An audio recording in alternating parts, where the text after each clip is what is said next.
Bonjour, bienvenue dans Outre-mer à l'info. Dans l'actualité, un rameur est décédé des suites d'un accident lors d'une course de Va'a en Polynésie. Une vague de plus de 2 mètres a fracassé sa pirogue sur le récif. Il est resté coincé sous l'eau. Les secours n'ont pas réussi à le réanimer.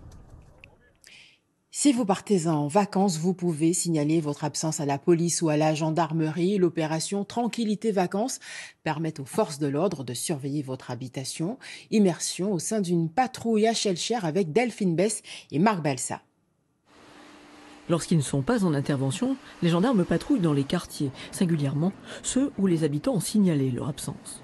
Le dispositif n'est pas particulier à la période des congés, il fonctionne toute l'année. Toute personne s'absentant de son domicile et craignant pour ses biens peut prévenir la gendarmerie. Tout va bien, c'est calme ? À Shellcher, 10 résidents ont signalé leur départ. Les gendarmes se font connaître du voisinage. Il y a certains de vos voisins qui sont partis un petit peu, donc on surveille le quartier. C'est toujours bien de savoir qu'au moins il y a une surveillance qui se fait en temps régulièrement. L'application pour aller sur le... Une application indique aux fonctionnaires vers quelle adresse se diriger. S'ils voient quelque chose de suspect, ils savent qu'ils doivent intervenir. Pour la surveillance d'un domicile qui est inscrit dans l'opération Tranquillité Vacances, c'est qu'on voit que le portail est ouvert ou une porte où il y a la lumière. Là, effectivement, les gendarmes vont rentrer dans le domicile pour s'assurer ou vérifier qu'il n'y ait pas eu de dégradation ou un cambriolage ne soit pas en cours. Ils pourront prendre contact directement avec la personne qui a fait l'opération Tranquillité Vacances et avec le voisinage aussi pour savoir s'il n'y a pas eu de différents faits dans le quartier.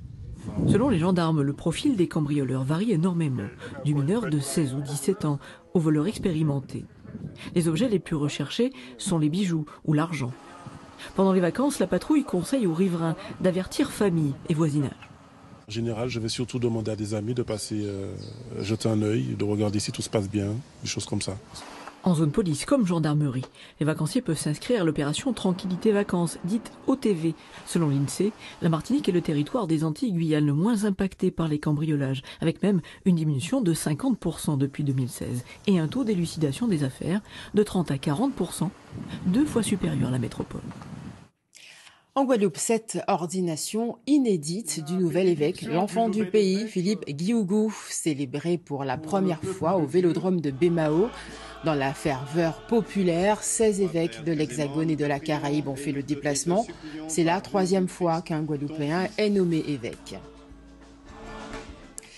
Et nous poursuivons nos rencontres avec les soldats d'outre-mer qui défileront le 14 juillet à 40 ans. L'adjudant Fatou est une des pierres angulaires du 16e bataillon de chasseurs à pied. Dans ce bataillon d'acier, le Foutounien impose son charisme. Reportage à Beach, Éric Sintas, Hugo Laridon et Nicolas Dalban. Symboliquement, parce que c'est lui qui l'a choisi, les chasseurs de la section des sangliers de l'adjudant Fatou entament le Tessitima. Un chant wallisien pour un roc foutounien, pour un foutounien en acier trempé même, Fatou est fait comme ça. Moi, le bataillon d'acier représente beaucoup pour moi. Tout simplement car je suis un enfant du 16e bataillon de chasseurs à pied. J'ai appris au fur et à mesure et on va dire, j'étais tout petit les débuts. Maintenant, je pense que j'ai grandi dans l'institution. Désormais installé à Suip, au quartier Drian, mais depuis bientôt 18 ans dans l'institution et dans son régiment du 16, Fatou est un chef respecté et suivi par ses hommes. À 40 ans, Fatou est le boss, secondé par le chef réunionnais Tavaraj. Il a constitué une section qui va de l'avant.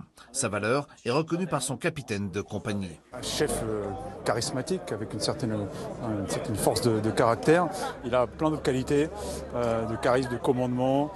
Et pour ces chefs comme moi, c'est extrêmement précieux. On s'engage et puis on se rend compte plus tard en fait, qu'on est exposé au danger. Mais ça fait partie de l'engagement dès le début. On est prêt au pire au sacrifice. Le succès de l'opération Apagan en 2021 en Afghanistan lui ont valu les honneurs de la République. Maintenant, Fatou attend les honneurs des Champs-Élysées. Donc c'est le véhicule dans lequel je défilerai au 14 juillet aux Champs-Élysées.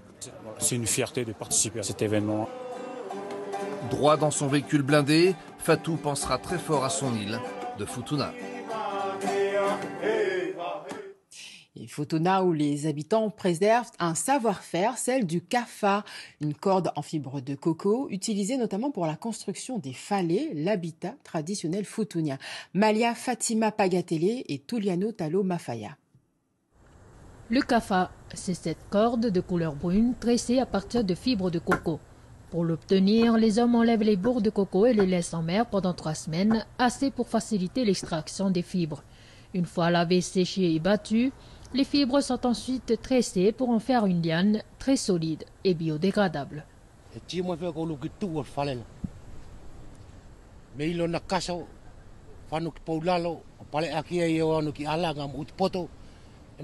Vous voyez ce falais traditionnel, de la toiture à la charpente et jusqu'au poteau.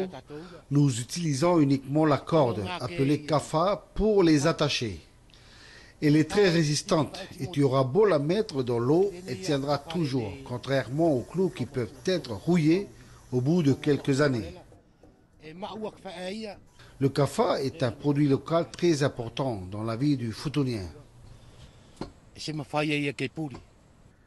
Avec le temps, le savoir-faire des artisans a aussi évolué. Aujourd'hui, on peut voir divers accessoires comme des ceintures. Avec le kafa, je confectionne aussi des tenues, que ce soit pour les communions ou les concours de danse du 14 juillet. Cette matière, plus solide que le coton, est davantage répandue dans les autres pays tels que l'Inde, le Vietnam et même le Brésil. On la retrouve dans des brosses, paillassons et même des matelas. Vous avez certainement entendu un de ses tubes. La chanteuse martiniquaise Meryl est de retour sur les scènes de l'Hexagone. 40 dates et un passage aux Eurockéennes de Belfort pour celle qu'une célèbre plateforme avait choisie pour favoriser l'égalité femmes-hommes dans la musique. Nathalie Sarfati, Massimo Bulgarelli et Nicolas Dalban. Son dernier titre, Jack Sparrow, est sorti il y a 4 mois et déjà il affiche près de 2 millions de vues. Meryl est aujourd'hui une valeur sûre. Le festival Les Eurockéennes de Belfort ne s'y est pas trompé en invitant la chanteuse martiniquaise à jouer sur la grande scène de la plage. Une visibilité gratifiante pour celles qui enchaînent plus de 40 dates dans l'Hexagone. Je considère les artistes comme des ambassadeurs, donc on est en quelque sorte des porte-parole de ce qui se passe là-bas, des réalités de ce qui se passe là-bas, et on se sert de la musique pour propager tout ça. Donc c'est cool et ça peut être que positif pour nos territoires. Depuis ses débuts en 2013, Meryl a affiné son style. Le public adhère au flow en créole de cette artiste complète, autrice, compositrice, qui parvient à faire le plein sur les plus gros festivals, à l'instar d'un groupe comme Kassav.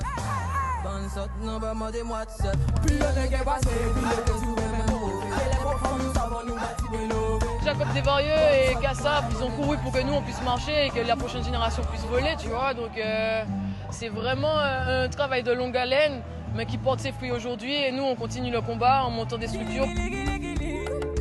Plus les années vont passer, plus on sera force de proposition. Et puis l'héritage qu'on a eu est tellement fort que c'est sûr qu'on va dominer le monde.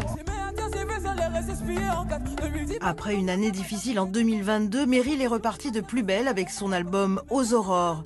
L'adversité n'aura pas eu raison de cet acharné de travail qui veut montrer qu'elle est à sa place. Ce qui anime mon œuvre en général, c'est l'ambition, c'est le fait justement de sortir de là où on est et puis montrer au monde qui on est et ne pas avoir peur de penser grand, de dire que tout est possible.